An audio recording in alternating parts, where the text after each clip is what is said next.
Hi, welcome back. We are continuing on our unit on normative ethical theories. Last time we talked about contemplation, deontology, and existentialism.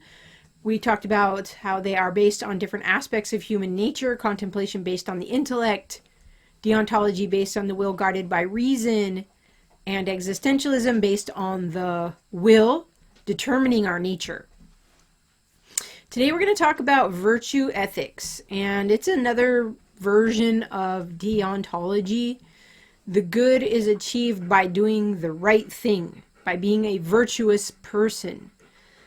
In addition to doing what is right, one also ought to have the right disposition, motives, and emotions in doing what is right and striving for excellence. This view is exemplified in Aristotle in his Nicomachean Ethics, which we've mentioned before.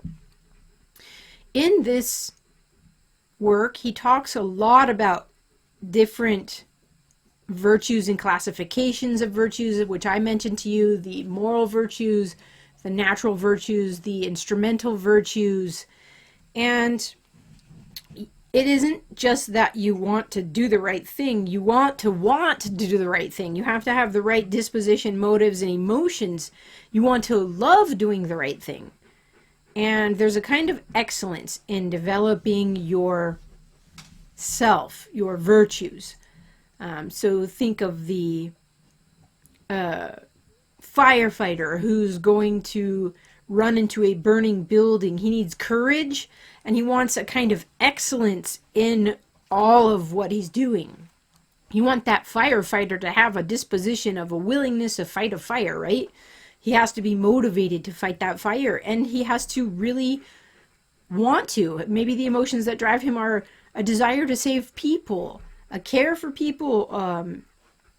Maybe he hates fire. I don't know.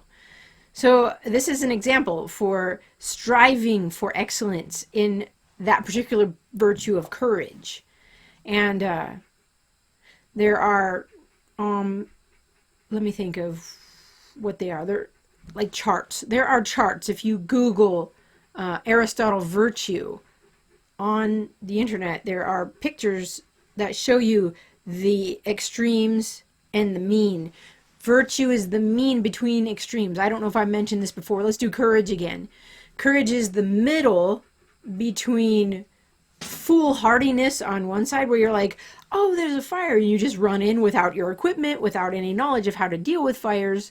Or the other side is being afraid, being a coward. So cowardice, foolhardiness, in the middle is courage.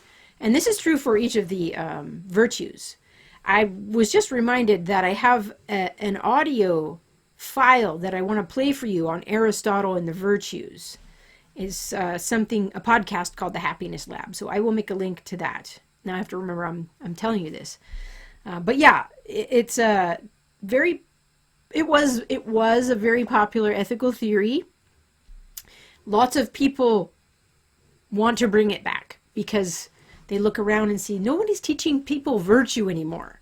And it's true. We don't really talk about virtue much. There was a book by William Bennett called The Book of Virtues. It's a very fat book.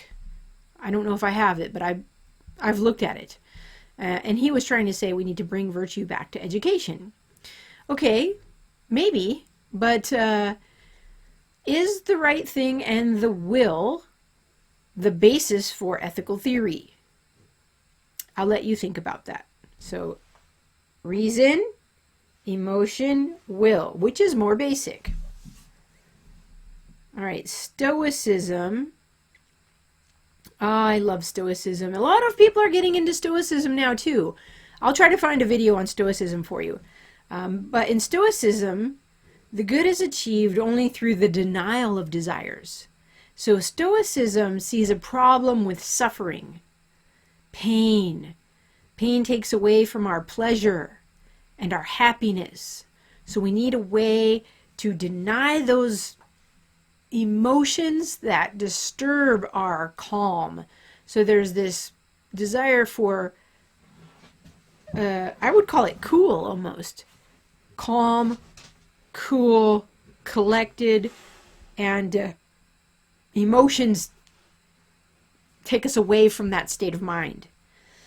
Desire is viewed to be a hindrance from the pursuit of the good. So the good is a kind of state of mind where emotions don't disturb you. It's almost a denial of your desires. In the Roman world, Cicero, Epictetus, Seneca, and Marcus Aurelius were Stoics. Marcus Aurelius is making a comeback. I have students reading him right now, telling me about him. So they advocate this position, and in Eastern philosophy, Shankara advocates this. It's the denial of all desires, but he goes to the extreme where you go into asceticism. And sometimes this can be like denial of yourself in such an extreme way where you don't eat, you don't wear clothes, you beg for food, you don't own anything. So notice, though, it's about the denial of desires, which in a sense is emphasizing the will again. You have to will not to want. Okay, so far we've looked at things connected to the intellect and the will and denying our desires. What about our desires, though? So let's look at the next one, ethical egoism. This is very popular, and I would say most of us would go this way. I would, if we were left to ourselves. So ethical egoism is the good is sought by the satisfaction of individual desire. All right, so this is where you go for your desire. It's self-interest and ordinarily pleasure without regard for others. So it's looking out for number one, forget everybody else. You should look after your own self-interest. You should satisfy yourself. Treat yourself. How about that? Now, Plato's Republic, which I've mentioned already, has a character that represents this position. His name is Thrasymachus. And he talks about a ruler who is going to govern for his own pleasure and power. And Socrates kind of shows him that if you do that, you're going to end up in a bad place, because if everyone is out for their own individual good, then they will destroy one another and they will destroy you. Thomas Hobbes was also an ethical egoist. He talked about how life is mean, nasty, brutish, and short, and it's a literal war of each person against all people. And this is why he develops a political theory called the social contract, where we have to say, all right, in order to not die because everyone wants to kill everybody else, we have to make a contract with one another to set aside all of our desires so that we could work together and live in society. And then Ayn Rand is another ethical egoist. She's also very popular right now. She's an individualist and a capitalist, so there are a lot of students who are wanting to counter current Marxist trends by going into capitalism and Ayn Rand. I'm going to suggest maybe both of those are antinomies. Maybe they're both assuming something that is false. And I'll talk about this later. Individualism on the one hand and collectivism on the other hand, they can both be errors. Okay, so ethical egoism. So we talked about intellect, emotion, will. This is on the level of emotion or desire. Make yourself happy. Happiness is the good. But I'll let you think about that. Is that desire the most basic aspect of human nature? Well, it would be if you're in that fourth column on our history list.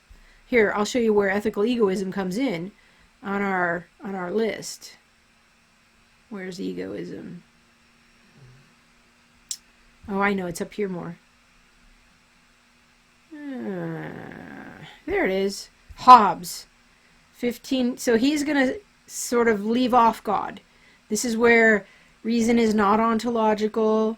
maybe even humans aren't rational at root. They're based on their sentiments, their desires, and so the good becomes based on that aspect of human nature. So historically, there's a reason they went this way. Okay, the alternative to ethical egoism, or the antinomy in another way, is utilitarianism. So ethical egoism thinks pleasure is the good, but it's individual pleasure.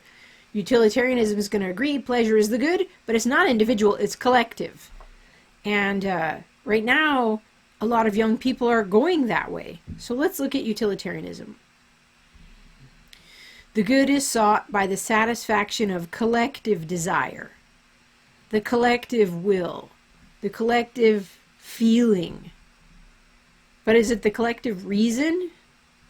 John Stuart Mill, following Jeremy Bentham, held that one ought to do that which will produce the greatest amount of happiness for the greatest number of people, where happiness is often understood as pleasure.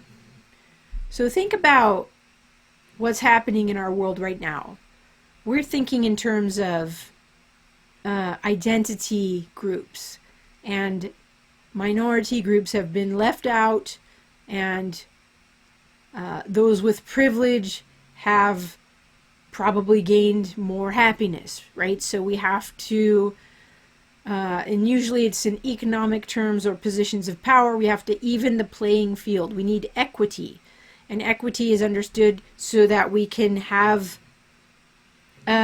greater happiness for everybody. We want equity in terms of everyone can have happiness. And I guess sometimes money and power are what bring you happiness. Is that true, though? Is money and power what brings you happiness? Now let's look at our timeline again and see, when does utilitarianism come in? It comes in with Marx, Karl Marx. He still thinks there is a nature of things, though. But it's also, where's Mill? Mill's before here. Mill is a little bit before Marx. He's going this way in terms of there isn't, reason's not ontological. Although Marx does think reason is ontological. He thinks there is still being, because he's a materialist watching this unfolding of the material process. So there is something there. But then when we get into our day, we have Peter Singer, who's a utilitarian, and social justice, I'm going to say, is sort of utilitarian as well. And they're saying reason does not apply to being, and there is no God. And so what happens when we have a greatest number of people, a greatest good for the greatest number of people, how do we accomplish that? We need the state. We need the state to ensure through its laws people have equal access to opportunity, and people have, I think more and more we're pushing for equal outcomes. So that's utilitarianism. The emphasis, though, is still on desire, emotion, that second level, not reason, because we've already done away with reason, emotion or will, and sometimes will to bring about our desires. The state is like power, will, force to bring about happiness. Will that work, though? I'll let you think critically about that. Okay, let's look at tradition next. Tradition is how most of us get our ethics, ordinarily. Tradition is the good is found in the wisdom of the collective instinct or common sense expressed in a way of life passed on from one generation to another. Each culture has an aspect of tradition in the way that children are taught, but Confucius explicitly holds this position. So look, this isn't just a Western tradition, it's an Eastern tradition as well. This is because it's based on human nature, and humans do have a kind of collective instinct that's passed on to them. This is what's worked in the past. We're going to pass it on to the kids. And I think today, right now, we might see a clash between utilitarianism and tradition. Think of it in political terms as progressives and conservatives. What are conservatives trying to conserve? A tradition, a way of life. Now, I don't know that there's anything wrong with that in and of itself, because that's the only way human beings can learn, is by someone teaching them from, another generation. But the question is the good what our parents said, or what our culture said, or what our society said? And what happens when societies change like ours is doing right now? Do we just assert a tradition? So common sense is like what everyone accepted, and maybe we don't really remember why we accepted it, and we want to ask, is there rational justification for that common sense? Common sense is like intuition in a way. Remember, we talked about intuition as the tool we have for reading signs. Maybe we haven't talked about that. Appearance and reality. So something appears to us, intuition reads into it a little what it means. Now, I have a philosopher I know who's saying all of our problems are that we've gotten away from common sense. And he wants a common sense tradition of ethics brought back. I'm not sure common sense is so common anymore, because common means we've all accepted this. We don't have to argue for it anymore. But today, everything is under critique. Everything is up for grabs. Everything needs rational justification. So I'll let you think about whether tradition is the best way to ground an ethical theory. And again, if we're looking for a universal, there are different traditions based on different cultures. I'm not sure there's a universal common sense. I'll let you think about that. Okay, there's one more secular ethical theory that I want to talk about, and that is naturalism. And again, it's about instinct. And instinct it's what comes to us prior to thought, even. The good is found in following individual instinct. Now, I'm going to read this and then I'm going to tell you the backstory. When human beings are not bound by the artificial conventions of society, they are naturally good and live by their natural instinctive promptings. Civilization is what corrupts human beings. It is the uncivilized man who is naturally noble. Jean-Jacques Rousseau and Lao Tzu in Taoism taught this view. So again, a Western perspective and an Eastern perspective on living according to your instincts. Now, I'm going to go back to my timeline and show you Rousseau. Rousseau is 1712 to 1778. Again, he's in this empirical tradition, and moving towards reason is not ontological. I'm not sure he still holds on to God or not. I couldn't find where he denies God anywhere. But he doesn't bring God into his theories. So we're moving this way, and in moving into this category, you're also getting away from human beings as essentially rational beings. He's going to say we're instinctual beings, which is more like an animal. Animals go off their instincts. So how do you make an ethical theory off of instinct? Well, here it is. You go like this. Humans were free when they were in nature. Okay, he talks about the state of nature, and this is like an idealized, imagine this. Imagine there's this guy in the state of nature, and this is before there's civilization. Maybe he's, made a spear so he can hunt for food, and he's figured out fire so he can cook for himself, and he's happy. He's living off the land. He doesn't have any obligations. He's not fettered by any responsibilities, and he's loving it, right?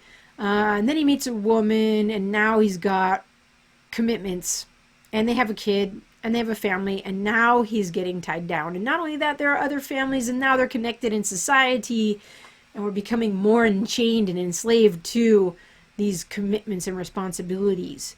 So we're not free. And so civilization is what corrupts us. And so, yeah, he's also got this social contract theory too. So humans should get back to nature. Have you ever seen these back to nature movements? I was for a while into a diet that was paleo diet. And it wasn't just eating what your ancestors ate. It was also wearing what they wore and living as they lived, which is like people weren't born with shoes. And people used to jump into cold water, and that was good for you and healthy. So there's like a whole movement, a back to nature movement. And it's based on, evolution and evolutionary theory. But it would be consistent with this. It's healthier and better for you. Life is better when you just go out in nature with your shoes off and you just hug trees and eat bison, right? So let's review what we've just gone over. These are some of the normative ethical theories that are not tied to belief in God. That's why they're called secular normative theories. So you don't have to believe in God to hold to any of these views. And they are based on human nature at some level. I think Plato is the only one that's at the level of reason. Otherwise, these are based on your desires, your will, or your instinct. And again, it's because of a view of human nature, mostly coming from these categories over here, where reason is not ontological and God does not exist. So maybe God exists in some way, he's not really interacting in the world, but these are views that are focused on life in the natural world. How do you make an ethical theory where humans are in this natural realm? Now, Kant does talk about God. I'm going to bring him up really quick here. Kant, 1724 to 1804. He does want to preserve a place for God, but it isn't in philosophy, it's in faith. So Kant separates reason and faith, and that leads to a whole host of problems. But he does think God is necessary for morality, for justice. He thinks you can't have ultimate justice without having God as the guarantee of justice. He thinks good people in this life, they do their duty, but they aren't always rewarded, and evil people in this life aren't always punished, so rewards and punishments must be in the next life. So he does have that, but it isn't a key piece to his theory. He's trying to give us an ethical theory without God. All right, so in our Canvas shell, I will put some videos to some of these. I don't think I'm going to have a video for each one. You can read about them, though, here, where the links are. And then in the next video, we will talk about non-secular normative ethical theories. So theories that bring God into the picture. All right, thank you for listening, and I'll see you in the next video.